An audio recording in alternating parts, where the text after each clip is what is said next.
Olha só, terminou na semana passada o Fórum de Alto Nível da ONU em Nova York, que discute o avanço da Agenda 2030, que estipula metas para o desenvolvimento sustentável e a redução de desigualdades sociais no mundo todo.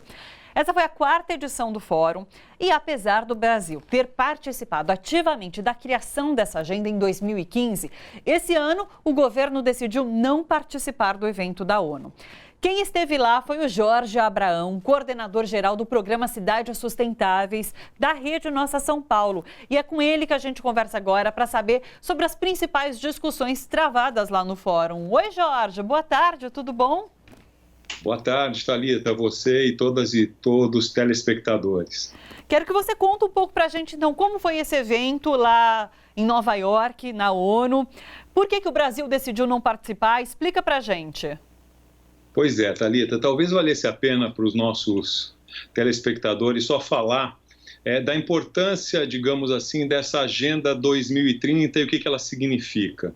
Porque eu acredito que muitas pessoas precisam entrar dentro, digamos, se conscientizar da importância desse processo. Bem, essa agenda ela é uma agenda que é uma agenda comum para todos os países do mundo. A ONU ela trabalhou muito essa agenda durante muitos anos e depois da Rio+20, em 2012, isso teve um processo de velocidade grande para o lançamento de uma agenda que valesse para todos os países do mundo. É importante ressaltar que o Itamaraty, quer dizer que os diplomatas brasileiros tiveram um papel muito importante nesse processo de formação dessa agenda. Ela é lançada em 2015 e ela é lançada com 17 objetivos. É a agenda para chegar em 2030, é um planejamento futuro. Como é que o mundo vai chegar em 2030, considerando que nós estamos com um modelo de desenvolvimento insustentável, que nós estamos de alguma forma aquecendo demais o planeta, que nós vamos chegar em 3, 4 graus Celsius, e isso gera problemas enormes de inundações, de secas, de tufões, o que for, que nós estamos com problemas sociais muito grandes, existem 68 milhões de pessoas, por exemplo, vagando pelo planeta por conta de problemas sociais, climáticos, políticos, e que nós temos que, portanto, que entregar soluções. Essa agenda, portanto, vem como algo para inspirar os países a avançarem na direção do desenvolvimento sustentável. Isso foi lançado em 2015. Sim. E a cada ano existe uma reunião na ONU para ver como essa agenda está avançando.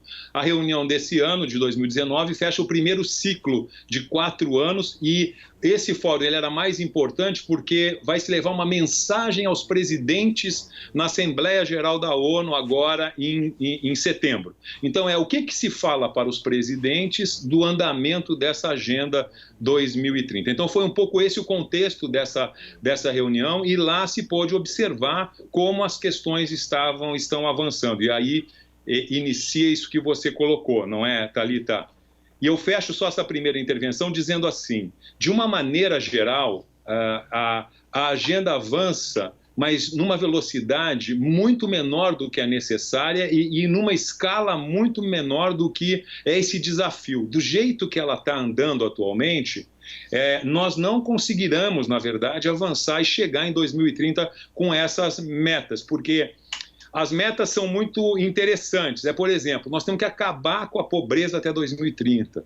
Nós temos que não permitir que o planeta aqueça 2 graus Celsius. Nós temos que reduzir as desigualdades à metade. Nós temos que dar educação de qualidade para todas as pessoas do planeta. Então, são metas ambiciosas. É como se fosse assim, temos que fazer em 12 anos o que nós não fizemos em 10 mil. Porque esses problemas, eles permanecem, eles vêm avançando desde que nós estamos, digamos, reunidos em cidades, não é? Mas é uma meta inspiradora e eu acho que é muito importante, as cidades têm uma oportunidade muito grande para avançar nessa direção. Sim.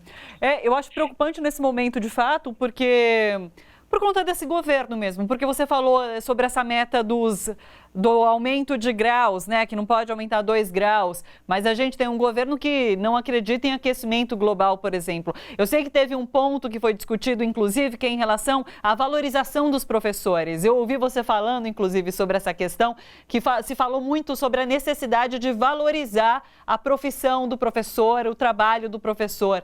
E daí que a gente também tem uma pasta da educação totalmente confusa, apresentando um projeto bastante discutível. Então, assim, são metas difíceis e ainda mais nesse momento, né? Olha, eu acho mesmo que, digamos assim, como eu disse, essas metas são inspiradoras para todos nós, né? A educação, como você disse, Thalita, só para dar uns dados aqui para os nossos telespectadores, mas é assim, a valorização dos professores é a chave nesse processo. Quer dizer, se nós não tivermos o grupo de professores valorizado, nós não vamos resolver a educação no nosso país. Esse é um dos pontos importantíssimos que a gente tem para avançar. E lá se dava o seguinte exemplo. Olha, nos países do norte da África, por exemplo, e o Marrocos foi citado, os professores ganham $50 por mês. Em muitos países do norte da África isso acontece também. Isso daria coisa o quê? De R$190 hoje, R$190 aqui no Brasil? Em torno disso. Eles não são valorizados. A gente não consegue fazer com que nesses países a educação avance. Mas tem um exemplo de um país desenvolvido, muito desenvolvido, que é a Inglaterra, por exemplo. Na Inglaterra, foi citado que 50% dos docentes, dos professores, estão pensando em abandonar a carreira, pela falta de valorização exatamente disso. E quando a gente aterriza no nosso país, a gente percebe que isso que é uma prioridade de uma agenda global não está acontecendo do ponto de vista de políticas federais indutoras desse processo. Então, eu acho que isso aqui é uma coisa realmente fundamental para a gente avançar, se a gente quiser ter, digamos assim, um desenvolvimento sustentável dentro do nosso país. E a questão do clima que você cita, quando a gente está tendo um aumento muito grande do problema do desmatamento, que no caso do Brasil é responsável por quase 70% das emissões de CO2, quer dizer, aumentar o desmatamento significa efetivamente aumentar as emissões nossas na maior proporção que existe. Então, enfrentamento dessa questão também é chave para poder avançar. Mas o que me dá, de alguma maneira, o que eu saio de lá é que se nós não conseguimos ter políticas federais, e eu acho que a sociedade tem que lutar para isso e tem, de alguma forma, que buscar caminhos para poder conscientizar as pessoas da importância disso, porque isso, Thalita, é uma questão até que pega do ponto de vista econômico. Sim. Quer dizer, se um governo não quiser ver do ponto de vista de melhoria da qualidade, da necessidade que nós temos de evoluir como seres humanos, eu diria, e de alguma forma proteger o planeta, economicamente isso é muito ruim. Quer dizer, o Brasil não vai conseguir avançar economicamente se ele continuar brigando com essas agendas do clima, por exemplo. Porque agora mesmo na relação com a União Europeia, esse acordo Mercosul-União Europeia, uma das condicionantes foi o Brasil está no Acordo de Paris e a ambição que o Brasil tem de entrar na OCDE, por exemplo, seguramente vai ter problemas se o país não assumir essas agendas ambientais e sociais, porque hoje em dia existem essas condicionantes. Então eu diria assim, se não é porque você acredita nessa agenda, até do ponto de vista econômico, porque aí existe uma pauta comum de crescimento, etc., você tem que avançar considerando esses temas. Daí a importância desses processos. E eu acho, viu, Thalita, que as cidades, elas são fundamentais nesse processo. Então, o que nós temos feito muito aqui no programa Cidades Sustentáveis também está discutindo o papel do protagonismo das cidades. Então, muitos prefeitos lá em Nova York assinaram um relatório municipal voluntário, porque os países tinham que levar o seu relatório nacional voluntário. Muitas cidades apresentaram seus relatórios. O que significa isso? Independente dos governos federais, as cidades começam a ter uma autonomia, um protagonismo, e isso pode ser, sim, uma forma de avançar nessa agenda.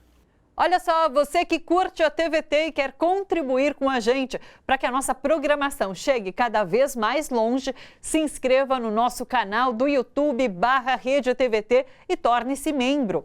Ou então faça a sua contribuição em nosso Catarse. É só acessar catarse.me/TVT. A gente agradece.